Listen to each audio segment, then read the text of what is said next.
Hi, I'm Dr. Brian Kaufman, the Chief Medical Officer, Executive Vice President of the CLL Society, and a CLL patient myself here at ASH 2022 in person, and very excited to be here in person. Dr. Davids? Hi, I'm Dr. Matthew Davids from Dana-Farber Cancer Institute and Harvard Medical School in Boston, where I work as a CLL specialist.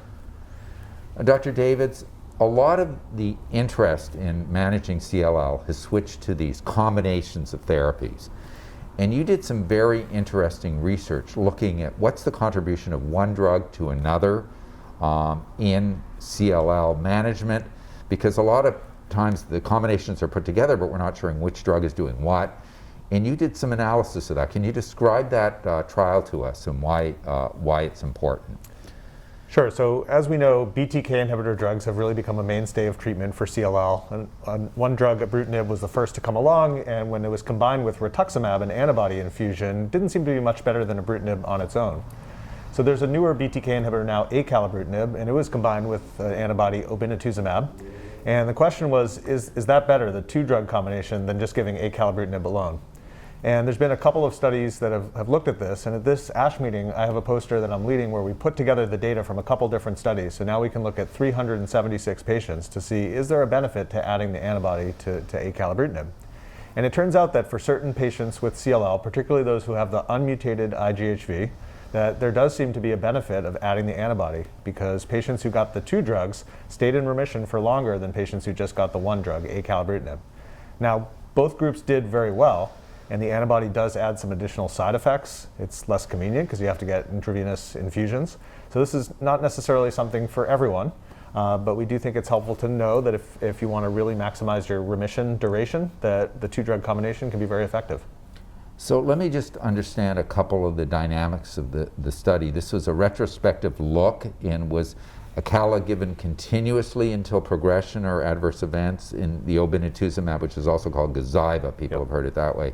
Was that given by infusion for 6 months? Am I getting that right? Or? That's right. So in both arms, the patients got Acalabrutinib for the entire duration as a continuous treatment, and in one of the arms of the study, the patients got Obinutuzumab for 6 months in that initial combination period. And so, there's definitely a lot more that goes into getting the infusions. Those patients were coming in frequently, and so that's something that you need to balance as you think about those benefits. So tell us a little bit more about the results, and also about the safety issues, the adverse events, because in this era we're all concerned about the immunosuppressive effects, and antibodies can be quite immunosuppressive. So tell us what you found when you looked at those issues. Yeah, so one thing just to mention from the outset is that these studies were not designed to look for this difference. That was not the purpose of the clinical trials. So these are smaller analyses, and so you have to take it with a little bit of grain of salt that it's not completely definitive. But with that being said, there was in the range of about a 12% improvement by adding the antibody in terms of the progression time for patients. So that's fairly substantial. But the trade-off was a higher rate of infections, higher rate of low blood counts like neutrophils that help you fight infections, infusion reactions, which can be allergic reactions that you get during the infusions. These are relatively low in terms of their frequency, but if it happens, it can be distressing. So these are the things you need to balance as you're thinking about that. And you said it was better for unmutated patients. Were there other groups you looked at where you saw a benefit or didn't see a benefit of adding the antibody in?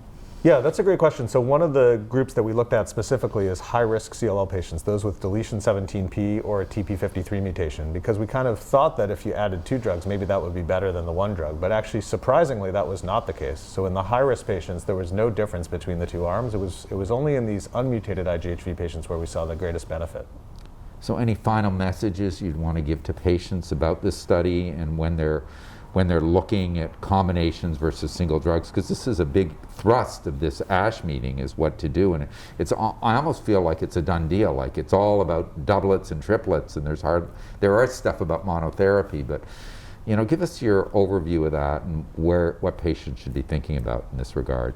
I think patients should be aware of these data, and I think they should discuss it with their oncologist as an option to do the combination versus the single agent. I think you have to weigh the pros and cons, as I've mentioned. I think for many patients, the simplicity of the single drug, the Acalabrutinib, is probably going to be the way to go, because it's still very effective. But for some patients who really want to maximize the time that they're in remission and they're willing to take on some additional risk and inconvenience, I think it's worth discussing that combination with their oncologist and then making a decision that's best for them. Dr. Davids, thanks so much for all the research you're doing for patients. We really appreciate it, and thanks for your commitment to the CLL Society. We're very grateful. Thank you, Brian, for everything you do for our patients. Thanks. All right.